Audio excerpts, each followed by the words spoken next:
전능하사 천지를 만드신 하나님 아버지를 내가 믿사오며 그의 아들 우리 주 예수 그리스도를 믿사오니 이는 성령으로 잉태하사 동정녀 마리아에게 나시고 본디오 빌라도에게 고난을 받으사 십자가에 못 박혀 죽으시고 장사한 지 사흘 만에 죽은 자 가운데서 다시 살아나시며 하늘에 오르사 전능하신 하나님 우편에 앉아 계시다가 저리로서 산자와 죽은 자를 심판하러 오시리라.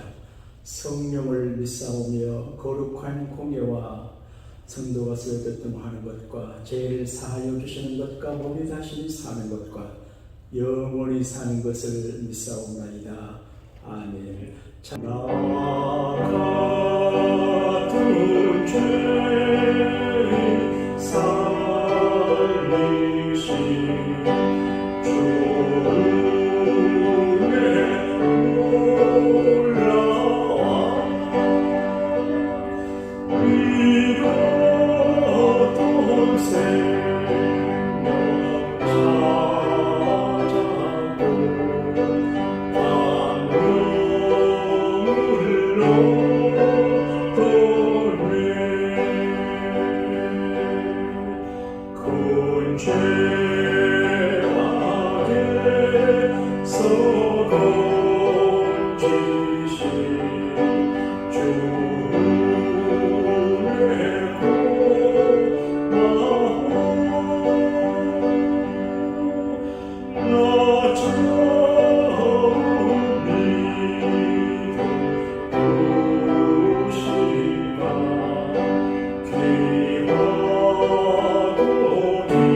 지나간 밤에도 은혜 가운데서 한밤을 지나게 하시고 새날 새 아침을 우리에게 허락하시니 감사합니다.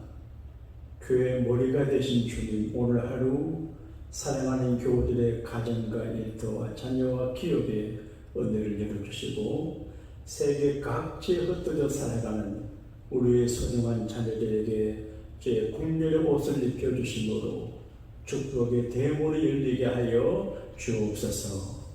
오늘 축복의 그릇을 만드는 말씀 묵상할 때 우리 모두 하나님 앞에 큰 축복의 그릇을 만드는 축복자들이 되게 하여 주옵소서. 구주 예수님 이름으로 감사기도하옵나이다. 아멘. 오늘 새벽에 주시는 하나님의 말씀은 신명기 28장 1절에서 6절까지를 제가 대독을 하겠습니다. 너가 내 하나님 여호와의 말씀을 삼가 듣고 내가 오늘 너에게 명령하는 그의 모든 명령을 지켜 행하면 내 하나님 여호와께서 너를 세계 모든 민족에 뛰어나게 하실 것이라. 내가 내 하나님 여호와의 말씀을 청종하면 이 모든 복이 너에게 임하며 너에게 이르리니 성읍에서도 복을 받고 들에서도 복을 받을 것이며 내 몸의 자녀와 내 토지의 소산과 내 짐승의 새끼와 소와 양의 새끼가 복을 받을 것이며 내 강조리와 떡반죽 그릇이 복을 받을 것이며 너가 들어와도 복을 받고 나가도 복을 받을 것입니다. 아멘. 오늘도 하나님께서 우리 모두에게 사랑의 옷을 입혀주셔서 행복한 승리자가 되게 도와주시기를 바랍니다. 한국인들 사이에 널리 알려진 재미난 말이 있습니다. 예컨대 셋째 딸은 보지도 않고 데려가면 된다. 딸이 많은 집의 셋째 딸은 아래로 훈련을 받고 교양을 받아서 심신이 아름답기 때문에 그냥 결혼해도 된다. 그리고 잘 키운 딸 하나는 10아들보다 좋다. 그리고 경기에 시험하러 가는 사람들이 아침에 장례식 행기를 보면 반드시 이긴다. 장례식 행기는 슬픔이 되지만 보는 사람들에게는 축복이 된다. 이런 이야기들이 회자되고 있습니다. 그런데 성경에는 이것을 넘어서 하나님의 블레싱, 하나님의 축복을 이야기하는데 복의 내용을 이야기하고 방법을 이야기합니다.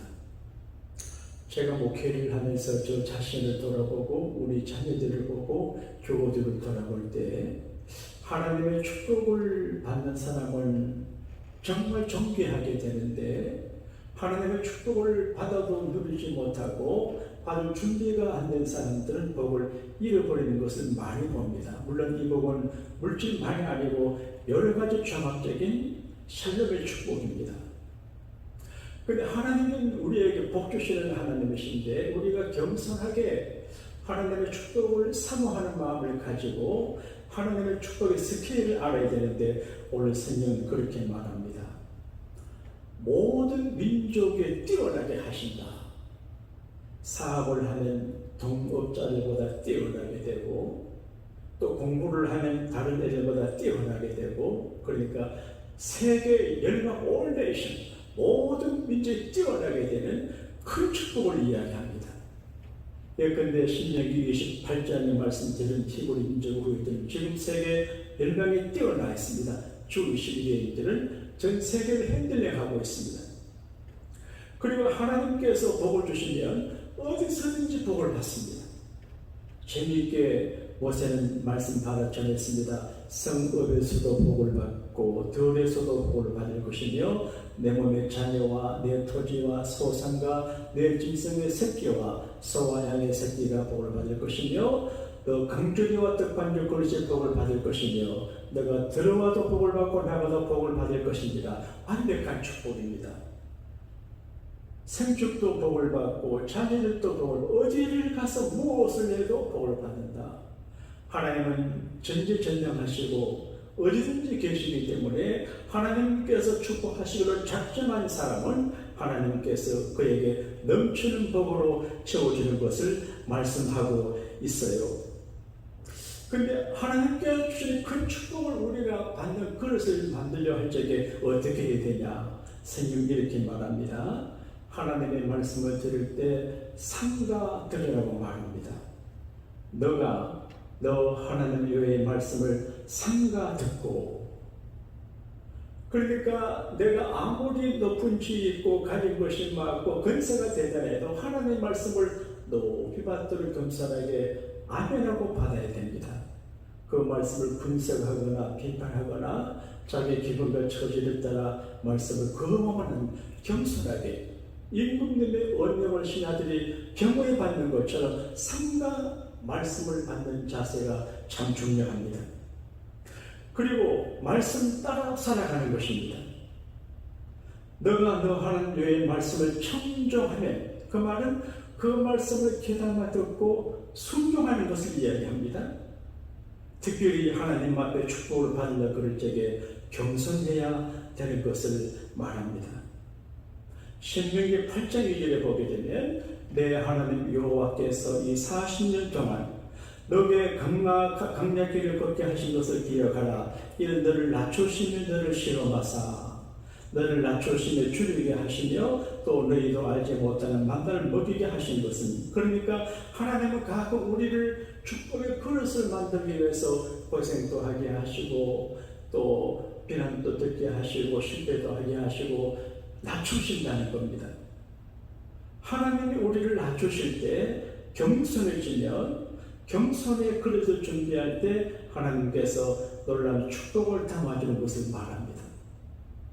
목회를 하다가 보게 되면 겸손한 사람은 목회자에게 위로가 되고 교인들에게 은혜가 되고 그리고 일하는 사람들에게 상처를 주지 않습니다. 자기가 전문가라고 또 경험이 많다고 교만해서 일하는 사람들에게 이러라 저러라 말한다든지 겸손의 매너와 겸손의 태도와 겸손의 내용을 갖지 못하면 되게 안 되는 걸 발견하게 되는데, 하나님은 겸손하게 만드세요. 교만하면 복을 못 받아요. 부자를 겸손하게 만들고 학자를 겸손하게 만들고 전문가를 겸손하게 만들고, 그래서 겸손하게 만들어서 그 겸손의 그릇에 축복을 담아주세요. 사랑하는 여러분, 우리 주님께서 말씀했습니다. 나는 마음이 온유하고 겸손하니. 이게 축복의 마음이거든. 온유해야 돼요. 부드럽고 따뜻한 마음이에요. 그리고 겸손한 마음이에요. 정말 하나님 앞에 온유하고 겸손하고 말씀을 겸손히 받들어 듣고 지켜서 하나님의 큰 축복의 그릇 모두 되시기를 주님 이름으로 축복합니다. 주님 이름으로 하겠습니다. 하늘에 계신 우리 아버지여, 이름이 거룩히 여김을 받으시오며 나라에 임하옵시며 뜻이 하늘에서 이루어진 같이 땅에서도 이루어집니다. 오늘날 우리에게 일용할 양식을 주옵시고 우리가 우리에게 죄진 자를 사하여 준 것 같이 우리 죄를 사하여 주옵시고 우리를 시험에 들게 하지 마옵시며 다만 악에서 구하옵소서. 대개 나라와 권세와 영광이 아버지께 영원히 있사옵나이다. 아멘.